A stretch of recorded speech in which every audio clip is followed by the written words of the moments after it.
አሰላሙ አለይኩም ወራህመቱላሂ ወበረካቱ። እንዴት ናችሁ? ዛሬ ይዤላችሁ የመጣሁት በ300 ሺህ ብር ልትሰሯቸው የምትችሏቸው 5 አዋጭ ስራዎችን እነግራችኋለሁ ማለት ነው። እኔ ብር የለኝም። በተለይ አረብ ሀገር ያላችሁ እህቶቼ ያለኝ ገንዘብ በጣም ትንሽ ነውና 300 ሺህ ብር ነው ያለኝ፣ 400 ሺህ ብር ነው ያለኝ፣ 200 ሺህ ብር ነው ያለኝ፣ ምን ልስራ ብላችሁ ለምትጠይቁኝ የዛሬው መልስ ነው ማለት ነው። በጣም አዋጭና ያልተበላበት ስራ 5 ስራዎችን ነግራችኋለሁ። አብራችሁ ይቆዩ። መጀመሪያ ግን ለመዲ ቲዩብ አዲስ ከሆናችሁ መዲ ቲዩብን ሰብስክራይብ በማድረግ ቤተሰብ መሆን ትችላላችሁ ማለት ነው። የመጀመሪያው እንግዲህ በ300 ሺህ ብር ልትሰሩት የምትችሉት ስራ ሹፎን ቤት ወይም ደግሞ የልብስ ስፌት ቤት ነው ማለት ነው። አሁን ላይ እንደሚታወቀው ሙስሊሙ፣ ክርስቲያኑ፣ ማንኛውም ሰው እናቶች፣ ወጣቱ በጣም እያጌጠበትና እየተዋበበት ያለው ምንድነው ሹፎን ነው። በተለያየ ዲዛይን በተለያየ የሚያማምሩ ሹፎኖች አሉና አብዛኛው ሰው ኢትዮጵያ ውስጥ ሹፎን ተጠቃሚና ሹፎን ለባሽ ነው ብላችሁ ማጋነን አይሆንም ማለት ነው። ስለዚህ ሹፎን ቤት ብትከፍቱ የልብስ ስፌት ማሽኑ ካላችሁ ራሳችሁ ሙያ ካላችሁ ወይም ደግሞ ባለሙያ ቀጥራችሁ ብትሰሩት በ300 ሺህ ብር ልትሰሩት የምትችሉት ነው ማለት ነው። አንደኛ በትዕዛዝ ስለሆነ የምትሰሩት ያን ያክል የተለያዩ ጨርቆች ለሳምፕል ካሏችሁ በቂ ነው ማለት ነው።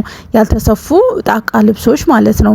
ከዛ የሚያስፈልጋችሁ ምንድነው ማሽን ነው። ማሽኑ መስፊያ ማሽን ሊኖራችሁ ይገባል ማለት ነው። ሰው ደግሞ እናንተ የምትሰፉ ባለሙያ ከሆናችሁ ምንም ወጪ የለባችሁም። ነገር ግን ደግሞ እናንተ ሙያው ከሌላችሁ አንድ የልብስ ሰፊ የሚሰፋ ሰው ባለሙያ ትቀጥራላችሁ፣ ቤት ትከራያላችሁ። አለቀ። ብዙ ወጪ የለውም ማለት ነው። ስለዚህ የልብስ ስፌት ቤት ወይም ደግሞ ሹፎን ቤት መክፈት ትችላላችሁ ማለት ነው በ300 ሺህ። ሌላኛውና ሁለተኛው በ300 ሺህ ብር ልትሰሩት የምትችሉት ስራ የዶሮ እርባታ ነው ማለት ነው። ዶሮ እርባታ ያው ጥንቃቄ የሚፈልግ ስራ ነው። በጣም ትኩረታችሁን እናንተን ጊዜያችሁን የሚፈልግ ስራ ነው። ከዛ ውጭ ግን ካፒታላችሁን ከ300 ሺህ ብር በታች ማድረጋችሁ መጀመር ትችላላችሁ ማለት ነው። በ50 ዶሮ፣ በ100 ዶሮ፣ በ200 ዶሮ እያላችሁ እንደናንተ ካፒታል ማሳደግ ትችላላችሁ ማለት ነው። ከ50 ሺህ ብር ጀምራችሁ ሁሉ ልትሰሩት የምትችሉት ስራ ነው ማለት ነው። ግን እንደ ቢዝነስ እንደ ስራ አድርጋችሁ በ300 ሺህ ብር ብትጀምሩት በጣም ስኬታማ የምትሆኑበት ስራ ነው ማለት ነው። ስትፈልጉ እንቁላልን በመሸጥ ስትፈልጉ ደግሞ በማስፈልፈል ጫጭቶችን በመሸጥ እንዲሁም ደግሞ ዶሮ ራሳቸውን ዶሮዎችን እየቀያየራችሁ እየሸጣችሁ እንደገና ደግሞ አዳዲስ ትናንሽ ዶሮዎችን እየገዛችሁ ልትሰሩት የምትችሉት ስራ ነው ማለት ነው። ይሄ ስራ ከሚያስጠላው ነገር አንዱ የሆነ ጥንቃቄ ያስፈልጋል። በጣም በክትባት መከታተል አለባችሁ። ምናልባት ልትከስሩ የምትችሉት በዶሮ እርባታ ውስጥ አንድ ዶሮ ከታመመባችሁ ወይም ደግሞ የተወሰነ ዶሮ ከታመመባችሁ ሌሎችንም ይዞባችሁ ሊሞቱ ስለሚችሉ በጣም በጥንቃቄ ሙያው ካላችሁ ስለ ዶሮ እርባታ በልምድ ብቻ ሳይሆን መማር ያለባችሁን ትምህርት ተምራችሁ ብትጀምሩት በጣም አዋጭ ቢዝነስ ነው ማለት ነው። ሌላኛውና ሶስተኛው ደግሞ የህፃናት ልብስ ቦንዳም ሊሆን ይችላል፣ አዲስም ሊሆን ይችላል። በ300 ሺህ ብር መክፈት ትችላላችሁ ማለት ነው።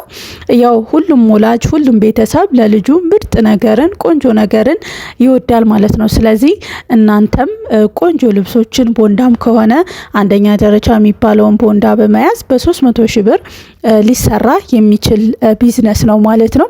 እዚህ ጋር ልብ ማለት ያለባችሁ የልጅ ቤት የህፃናት ልብስ ቤት ስትከፍቱ አብረው ህፃናት የሚያስፈልጋቸውን የህፃናት መጫወቻ እንዲሁም ደግሞ ጫማ፣ ሳሙና፣ የልጆች መታጠቢያ ሻምፖ እንዲሁም ደግሞ የልጆች መታጠቢያ የህፃናት መዘፍዘፊያዎችን እነዚህ ነገሮችን አርጋችሁ ብትሰሩ በጣም የሚያዋጣ ነው ማለት ነው።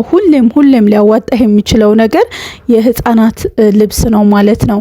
እናንተ እንደ ካፒታላችሁ ከፍ ካረጋችሁትም በአዲስ ልብስ መጀመር ትችላላችሁ። አይ ደግሞ ካፒታላችሁ ከ300 ሺህ ብር በታች ከ200 እስከ 300 ሺህ ከሆነ በቦንዳም የሚሰራ ስራ ነው ማለት ነው።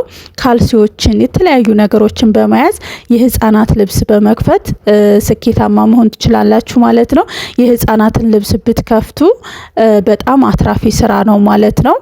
ያው ወላጆች ለልጆቻቸው እነሱ ከሚያደርጉት በላይ ለልጆቻቸው ነው የሚያደርጉትና ስለዚህ እዛ ለልጆቻቸው ልብስ ሲገዙ ሲመጡ እናንተ በመጫወቻ ቆንጆ መጫወቻዎችን ከያዛችሁ መጫወቻ እንዲገዟችሁ ማድረግ ትችላላችሁ። አንዲት እናት ወይም ደግሞ አንድ አባት ለህፃን ልብስ ለመግዛት ወጥቶ እናንተ ሱቅ ወጥቶ እንዳይወጣ ማድረግ ትችላላችሁ ማለት ነው። ስለዚህ ይሄን ቢዝነስ ከ300 ጀምራችሁ ከፍ ያረጋችሁት 500 እስከ 1 ሚሊዮን መጀመር ትችላላችሁ ማለት ነው። እንደ መነሻ ግን ከ300 ሺህ ብር መጀመር ትችላላችሁ ማለት ነው። ሌላኛውና አራተኛው በ300 ሺህ ብር ልትሰሩበት የምትችሉት ቢዝነስ ጁስ ቤት ነው ማለት ነው።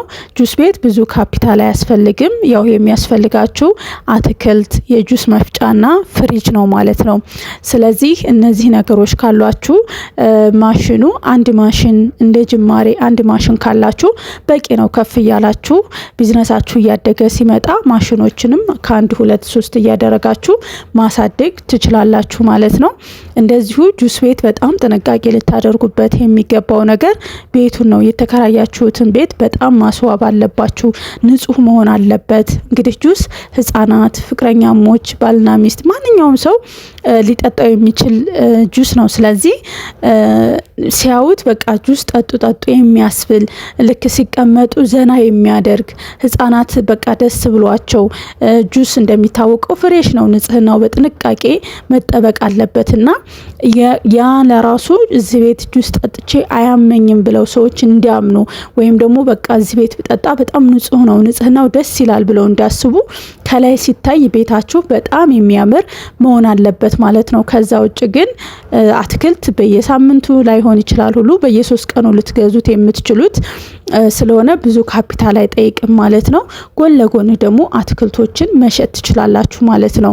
ለምሳሌ ሙዝ፣ ብርቱካን፣ አቮካዶ እዛ ለጁስ የምትጠቀሙትን አትክልት እዛው ደግሞ መሸጥም ትችላላችሁ ማለት ነው። በጣም አዋጭ ቢዝነስ ነው ማለት ነው። እሱንም ከ300 ሺህ ብር ጀምራችሁ ካፒታሉን እያሳደጋችሁ መሄድ ትችላላችሁ ማለት ነው።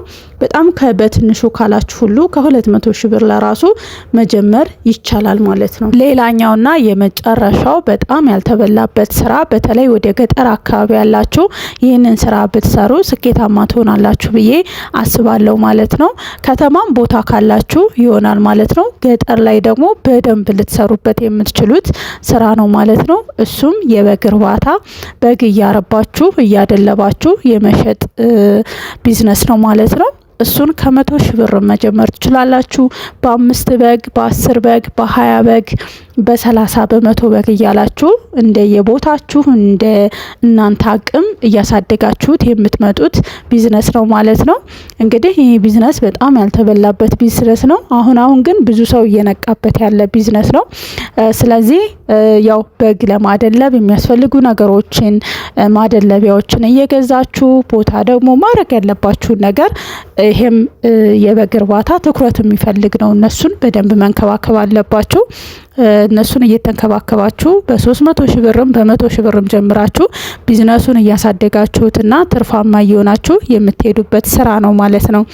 አይደለም 1 ወር 2 ወር አደልባችኋችሁ ይቅርና የበግ እርባታ በሳምንቱ ገዝታችሁ በሳምንቱ ይዛችኋቸው ብትሄዱ ለራሱ የተለያዩ ትርፎችን ታገኙባቸዋላችሁ ማለት ነውና እንደዛ እያደረጋችሁ መስራት ትችላላችሁ ማለት ነው። እንግዲህ 300 ሺህ ብር ነው ያለኝ 200 ሺህ ብር ነው ያለኝ ምን ልስራ የምትሉ እነዚህን 5 ስራዎችን ለኔ ይሆናል፣ ይሄ ነገር ከኔ ጋር ይስማማል፣ ይሄንን ብሰራ እኔ ትግስቱ አለኝ፣ ለዚህ ስራ ቅርብ ነኝ ብላችሁ ያሰባችሁትን ስራ መርጣችሁ መስራት ትችላላችሁ ማለት ነው። የዛሬው ቪዲዮ እንግዲህ ይሄንን ይመስል ነበረ። ቪዲዮን ከወደዳችሁት ላይክ፣ ሼር ማድረጋችሁ እንዳትረሱ። እንዲሁም ደግሞ እንዲሰራላችሁ የምትፈልጉት ነገር ካለ ኮሜንት ላይ አስቀምጡልኝ። በሌላ ቪዲዮ እናንተን ይጠቅማል ያስተምራል ብዬ ባሰብኩት እስከምንገናኝ በያላችሁበት ሰላማችሁ ይብዛ። ባይ ባይ።